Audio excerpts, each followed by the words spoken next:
உலக சோசலிச வலைத்தளத்தின் அமெரிக்க தேர்தல் நெருக்கடி தொடர்பான முக்கிய செய்திகள். அமெரிக்காவில் ட்ரம்பின் மருத்துவ ஆலோசகர் doctor Scott Atlas corona virus கட்டுப்பாடுகளுக்கு எதிராக மக்கள் எழ வேண்டுமென இழிந்த முறையில் அழைப்பு விடுத்துள்ளார். மெக்சிகன் மாநில ஜனநாயக கட்சியைச் சேர்ந்த கவர்னர் கிரட்சன் விட்மரை கடத்தி கொலை செய்வதற்கான ஒரு பாசிச சதியை மாநில காவல்துறை மற்றும் FBI ஆகியவற்றால் தகர்க்கப்பட்ட 2 மாதங்களுக்குள் வெள்ளை மாளிகையின் உயர்மட்ட உதவியாளரான ஸ்காட் அட்லஸ் மெக்சிகன் கவர்னரின் முயற்சிகளுக்கு எதிராக இந்த அழைப்பை விடுத்துள்ளார் என்பது குறிப்பிடத்தக்கது.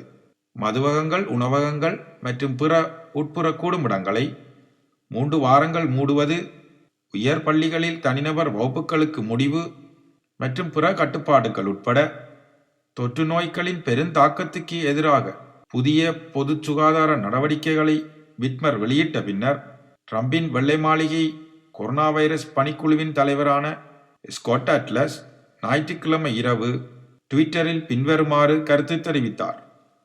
மக்கள் எழுச்சி அடைவதே இது நிறுத்தப்படுவதற்கான ஒரே வழி எனவும் நீங்கள் ஏற்றுக்கொள்வதை நீங்கள் பெறுவீர்கள் எனவும் அட்லஸ் ட்வீட் செய்துள்ளார். இத்துறையில் நிபுணத்துவம் இல்லாத போதிலும் அட்லஸை ட்ரம்ப் தனது உயர்மட்ட பொது சுகாதார ஆலோசகர் பதவிக்கு உயர்த்தியுள்ளார்.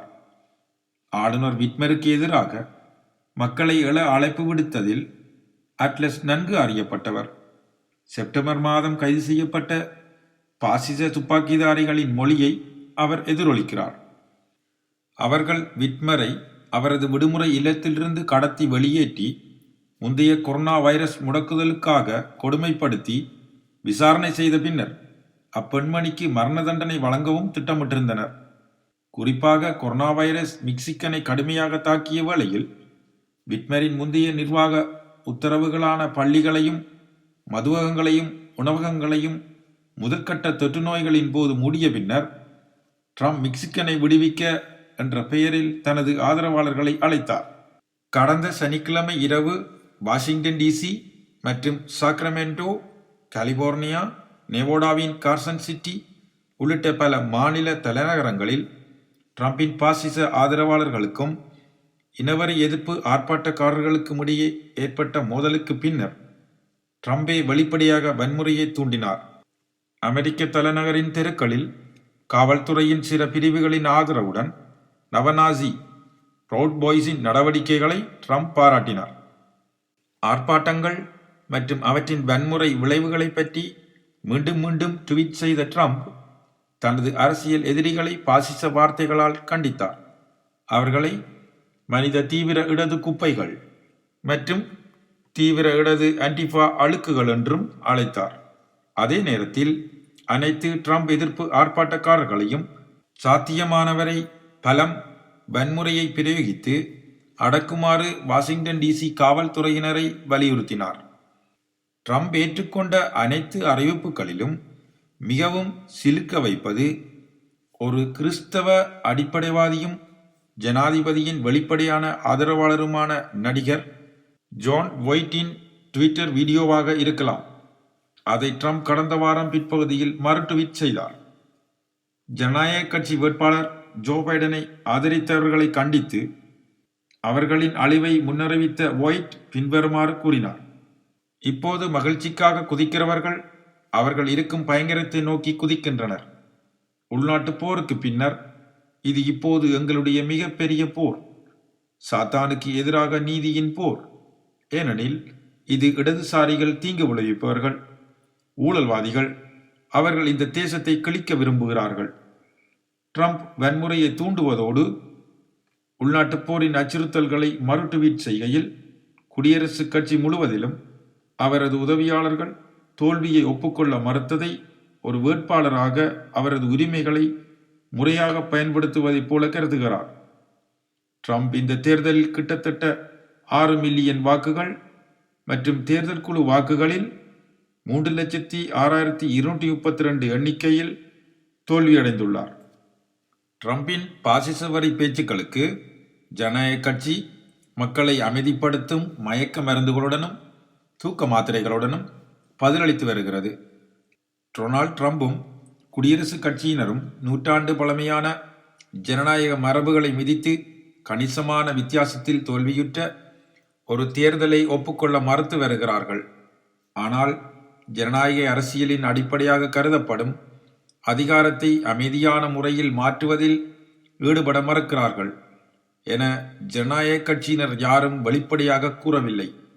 ரஷ்ய ஜனாதிபதி விளாடிமிர் புடினின் நடவடிக்கைகளால் அமெரிக்க ஜனநாயகம் அபாயகரமான முறையில் குறைமதிப்பிற்கு உட்படுத்தப்படுகிறது என்ற கூற்றில் கடந்த 4 ஆண்டுகளாக ஜனநாயக கட்சி ஒருமனதாக கவனம் செலுத்தியது என்பதை நினைவில் கொள்ள வேண்டும்.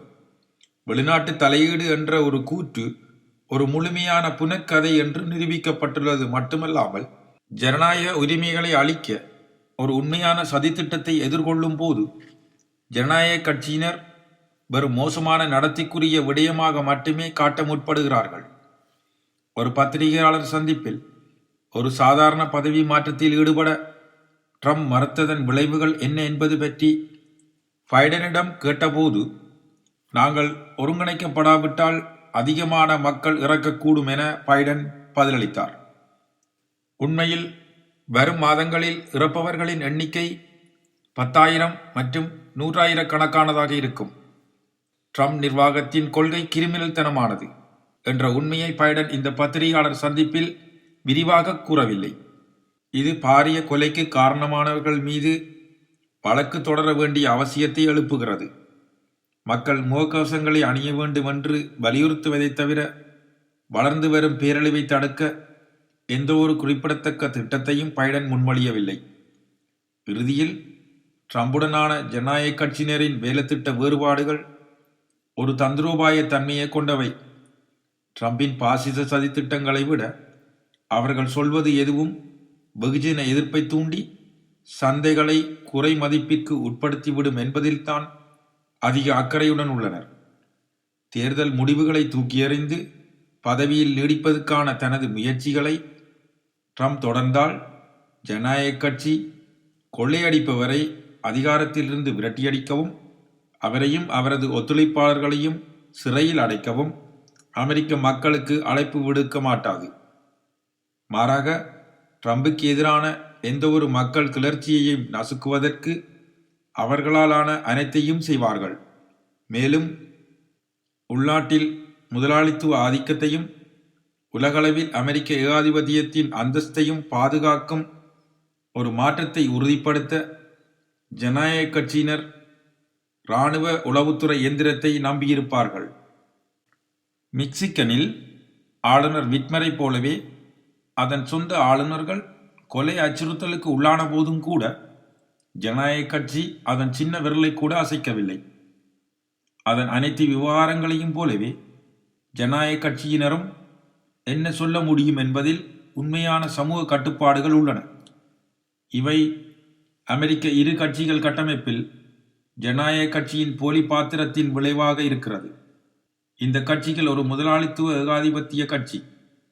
குடியரசுக் கட்சியினரை விட குறைவாக ஒன்றையும் வால் ஸ்ட்ரீட் மற்றும் சிஐஏக்கு ஜனநாயக கட்சி அர்ப்பணிக்கவில்லை. ஆனால் பெருவணிகத்தின் அரசியல் ஏகபோகத்தை பராமரிக்கும் நோக்கத்திற்காக அதன் மீது ஒருபோதும் நடவடிக்கை எடுக்காமல் சில ஜனரஞ்சக ஜனநாயக சொல்லாட்சிகளுடன் உழைக்கும் மக்களின் நலன்களை ஆதரிப்பதாக பாசாங்கு செய்கிறது.